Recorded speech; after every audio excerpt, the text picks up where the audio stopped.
How to turn off replay on Snapchat? Here's what you need to know. First, open the Snapchat app on your iPhone. Take a new photo or video snap, or choose one from your camera roll. Before sending the snap, look at the toolbar on the right side of the screen. Tap the infinity icon. Now, select 1 second instead of no limit. This will make your photo snap disappear after 1 second when the recipient opens it. Keep in mind that this doesn't completely disable replay. It only limits how long your snap is displayed. If you want more replay controls, you'll need Snapchat Plus. To subscribe, tap your Bitmoji or profile icon in the top left corner. If you see the Snapchat Plus banner, tap it.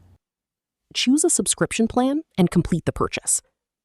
Once you have Snapchat Plus, you'll get access to additional features, including more control over how your snaps are viewed, depending on the features available in your region and app version.